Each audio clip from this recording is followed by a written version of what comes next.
pa za početak, kad ste vi i na koji način došli, zapravo ne došli do dijagnoze, nego ste shvatili da nekaj nije u redu?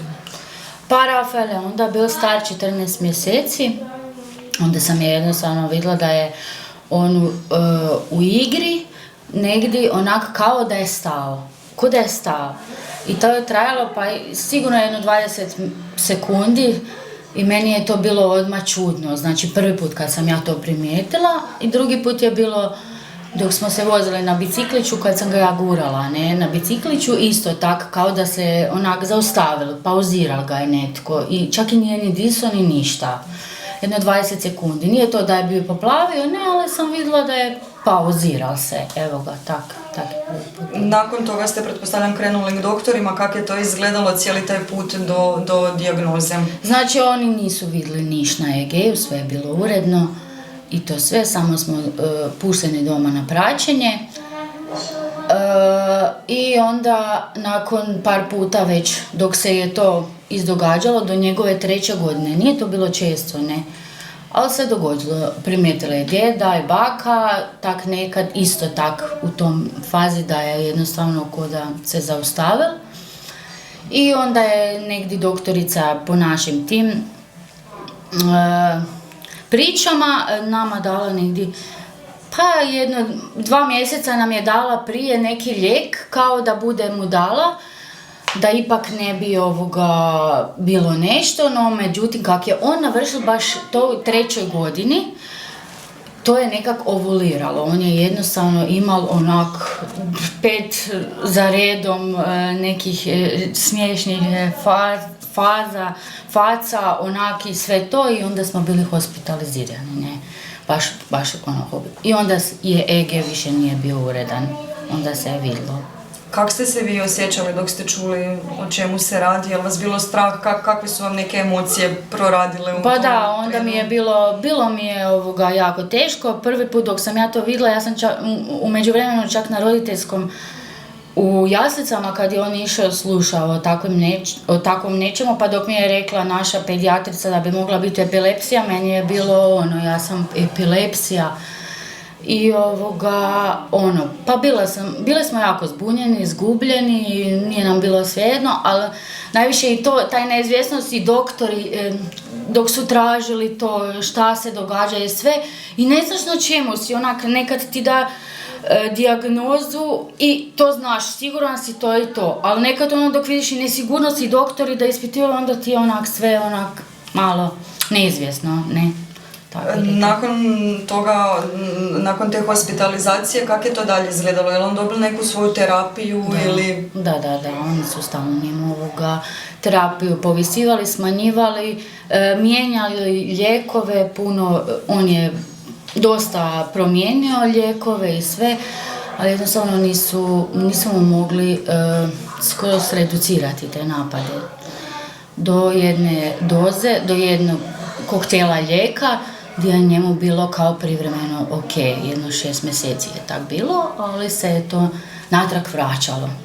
Jesu se ti napadi pogoršali u smislu manifestacije, je li to bilo i dalje da je on, kako ste sad malo prije rekli, da samo ko da se smrzne, ili je to... Ne, pa Rafael je imao jako velike napade. Mislim, on nije imao nikad onaj gran mal da bi pao dolje pa je pjena na usta, ali on je imao kočenje, padanje na glavu, baš ukočeno. Znači, on je znao imati do 100 napada dnevno. Tak se je u tom jednom segmentu dogodilo, baš da je bilo nam teško, jako. Recimo, ja sam bila dosta, mi smo bili, ajmo reći, blagosloveni s tim, smo imali stvarno dobru neuropedijatricu koja nas je dosta upućivala u to sve, recimo, dok neko nema možda podršku takvu, ne. Ali ništa, jednostavno, ne znam, hrabro i nekak s Bogom smo mi to sve nosili i dosta, ne znam kako bi sad rekla, strpljivo, nije to tak strašno, kako bi ja rekla, nije to tak strašno, jedino strašno je od ozljede, ali epilepsija, kak meni je neko rekao, jedan doktor, epilepsija nije bolest. to je kao neki poremećaj kao u mozgu, ali on ne bi to nazvao bolest, da bi sad to bilo nešto strašno i evo, to je to, samo ustrajno i mislim da će svako naći svoje rješenje, I za operaciju, za Šon kliniku, mi smo bili u Šon klinici, zadovoljni smo i sa postavom i sa ljubaznošću i sa svime, kako smo tam bili i pa nek se ne boje onda, ne bojite se toga i samo hrabro, to je to. Jer on danas na kakvoj terapiji ili kako to danas izgleda? Rafael sad, znači mi smo bili prošle godine u 12. mjesecu na kontroli poslije operacije. I Rafaelu su već počeli ukidati lijekove.